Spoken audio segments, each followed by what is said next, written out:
पहले तो जानना चाहेंगे आज का ये सीन जो है, फाइनली आपने प्रपोज कर दिया है राही को, एंड अब हर तरफ आपको राही राही नज़र आ रही है, क्या कहना चाहेंगे आप आज के सीन? वैसे ही हो रहा है जैसे एक जो इंसान बेहद प्यार में होता है तो उसे हर जगह वही इंसान याद आता है जो जो जिससे वो प्यार करता है। आपके साथ भी हुआ होगा कभी। तो बस वैसा ही हुआ, प्रपोज़ किया। बड़ा ही ओवरवेल्म्ड सिचुएशन थी ये, क्योंकि राही आग में जलने वाली थी। तो बस प्रेम उसे मतलब कि तुम ठीक हो, मैं नहीं से देख सकता तुम्हें, मतलब अपने मैं मर जाऊंगा लेकिन तुम्हें कुछ होने नहीं दूंगा। और बातों फ्लो में उसका आई लव यू निकल जाता है। अभी आई लव यू हो जाता है तो फिर वो आगे आगे पूरा बताता है कि कैसे हुआ, मैं क्या करना चाहता हूँ। मैं तुम्हें प्रिंसेस की तरह रखूँगा, एकदम क्वीन बना के रखूँगा। तो अपने पूरे फीलिंग्स दिल खोल देता है एकदम। फिर वहाँ से राही जो है वो एकदम कंफ्यूज्ड स्टेट में है कि उसे समझ ही नहीं आ रही है कि मैं इसका क्या रिस्पॉन्स दूँ। गुस्सा करूँ, थप्पड़ मारूँ, येस बोलूँ, नो बोलूँ, या मे बी, या क्या। बड़ी कंफ्यूज स्टेट में है। तो वो क्या करते हैं, मेरी जीप लेके चली जाती है। तो प्रेम बीइंग प्रेम, प्रेम उसके पीछे एक स्केटबोर्ड में जीप से लटक के उसके पीछे पीछे चलता है, और एक सामने फिर पेड़ आ जाता है। तो प्रेम क्या करता है कि जैसे प्रेम का ये होता है कि राही के बीच में कोई भी रास्ते में कोई भी रुकावट नहीं आनी चाहिए उसकी लाइफ में। तो वो उस पेड़ को उठाता है, एक भारी पेड़ को उठा के वो साइड करता है, और फिर उसे बोलता है कि जा। तो वो भी मतलब जाने की कोशिश कर रही है पर जा नहीं पा रही है, क्योंकि वो फीलिंग्स उसकी बहुत मिक्स्ड है इस सिचुएशन को लेके। तो एंड में वो बोलती है कि चल आजा, तू भी बैठ जा। तो फिर मैं बैठता हूँ और मैं उसे देखते जा रहा हूँ, ताकते जा रहा हूँ, और फिर हम घर पहुँचते हैं इवेंचुअली। ये सीन था जो अभी हमने पेड़ वाला सीन किया। अभी एक और सीक्वेंस है जो हमने अंश के साथ किया। तो उसमें अभी प्रेम ने उसे प्रपोज कर दिया है। अभी वो उसके जवाब का वेट कर रहा है, क्योंकि उस सीन में ना उसने हाँ बोला ना ना बोला। तो प्रेम बहुत रेस्टलेस है अभी कि क्या होगा, कहीं ना हो जाए या कहीं हाँ हो जाएगी तो वो कैसे रिस्पॉन्ड करेगा। तो ये सब उसके दिमाग में चल रहा है। तो उतने में अंश आ जाता है। तो अंश एक ऐसा इंसान है जिसके साथ उनका ना बहुत 36 का आंकड़ा रहा है शो के शुरुआत से। मतलब आई थिंक शाह हाउस में सबसे पहला इंसान वही है जो मुझ पे ट्रस्ट नहीं करता। तो ऐसे, लेकिन अंश भी बहुत एक ऐसी बात बोल देता है जो प्रेम के दिल को छू जाती है कि आप में मुझे अनुज दादू वाले झलक दिखती है, जिस तरह से आप शायरी करते हो। और आप इतनी मतलब, क्योंकि मैं उससे कॉन्वर्जेसन करता हूँ और मैं उसे कहता हूँ कि प्यार ऐसा होना चाहिए जिसमें दो लोग एकदम मर मिट जाएं, बीत ना कुछ कम ना ज़्यादा। तो फिर वो मेरी बातें सुन के वो कहता है कि वो भी ऐसे थे, मतलब प्यार को लेके इतने ऑनेस्ट थे और ये सब। तो मैं बहुत खुश हो जाता हूँ बहुत। मैं कहता हूँ कि यार पहली बार ये इंसान मतलब मेरे पे ट्रस्ट कर रहा है। और फिर वो बोलता है कि आपको कोई है क्या, पसंद है क्या।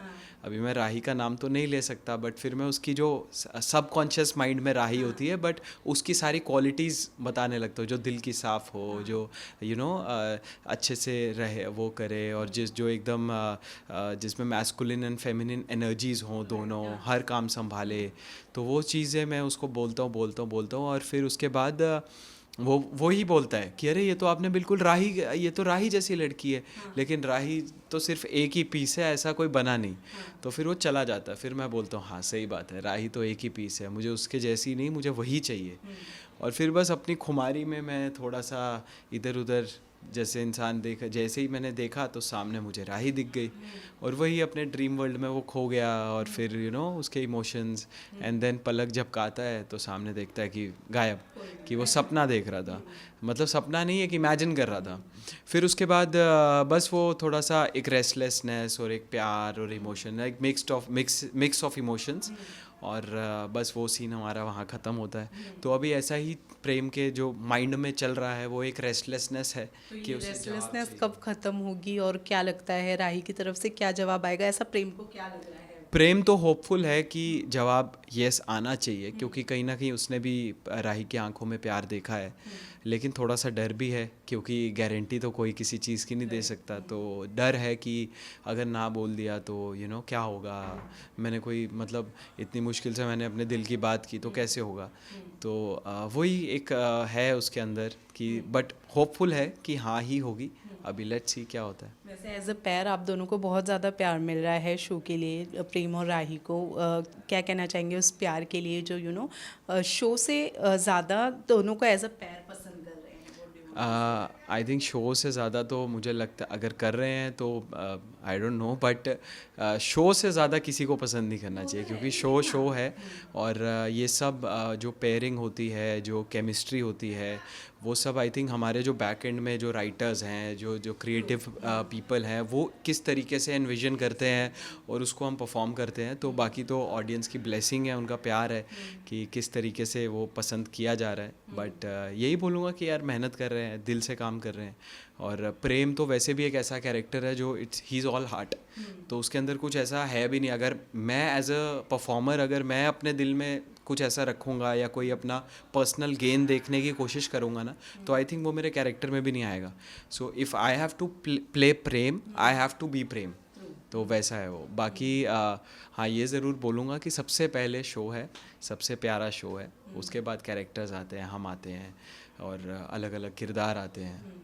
और बाकी तो यार टीम का बहुत इसमें सबसे बड़ा रोल उन्हीं का है कि एक विज़न होती है ना कि ये पेयरिंग चलेगी या ये कर सकते हैं या क्या है, तो उन्हीं का हाथ है। क्योंकि आपने बात की you have been a part of ये रिश्ता, हाँ भी, तो मतलब क्या डिफरेंस देखते हैं यहाँ की टीम वहाँ की टीम में, क्या? और टीम ऑलमोस्ट है, जैसे रोमेश सर हमारे डायरेक्टर सेम है, हमारे क्रिएटिव प्रोड्यूसर सेम है, मेन जो लोग हैं वो सब सेम है। बट यहाँ पे अभी क्या हो गया है कि मुझे ये जो किरदार है वो निभाने में बहुत मज़ा आ रहा है, क्योंकि वो बड़ा मतलब ऐसा है ना, एंथुजियास्टिक और बहुत फ़नी भी है। गुस्सा आता है तो he has anger issues, like he is not a perfect TV main character. वो वैसा नहीं है कि हमेशा सच के साथ खड़ा रहेगा या हमेशा वैसा रहेगा। ही इज़ मतलब दिल में जो आएगा वो करेगा, वो गलत भी करेगा तो उसको भी जस्टिफाई कर देगा, फिर शायद बाद में उसको गुस्सा आएगा तो वो अपने आप पे गुस्सा निकाल देगा, कभी किसी पे भी निकाल देगा। तो वो बड़ा, वो कहते हैं ना, एक दिल खोलदार बंदा है। तो ये कैरेक्टर करने में बड़ा मज़ा आता है, क्योंकि ये बड़ा रियलिटी से कनेक्टेड होता है। ये वैसा नहीं होता कि एक इंसान को मतलब पोर्ट्रे करने की कोशिश किया जा रहा है कि ये सच हमेशा सच्चा है या वैसा है। तो इसीलिए बहुत मज़ा आ रहा है। और एक्चुअली मैं इंजॉय कर रहा हूँ। टीम ऑलमोस्ट सेम है, बट टीम भी बहुत अच्छी है, बहुत अच्छे से काम करते हैं। हमारे एडी हमें बुलाने आ गए हैं। और थैंक यू हाँ, तो मतलब बहुत अच्छी टीम है। और ये रिश्ता की भी इक्वली, मतलब जो मेरे कोस्टार्स थे, समृद्धि हो गई, अपने अनीता मैम, सारी श्रुतिज़, दो तीन श्रुतिज़ है वहाँ पे, तो ये सब, काजल मैम, सारे सर, ये सब। तो वो एक, आई थिंक अगर आपकी एनर्जी पॉजिटिव हो तो शायद सबकी वो हो जाती है। तो बहुत मज़ा आता है यार। यहाँ पे भी रूपाली मैम जैसे आज छुट्टी पे है, बहुत मिस कर रहे हैं उनको। कुछ आज लंच भी अकेले किया, बा छुट्टी पे हैं, डॉली छुट्टी पे हैं, तो आज तो 3-4 आर्टिस्ट ही हैं। तो बहुत मज़ा आता है यार, ऐसे ही हंसते खेलते मस्ती में काम करते रहो, तो I think it's all fun. Thank you so much हमसे बात करने के लिए, and all the very best. Thank you.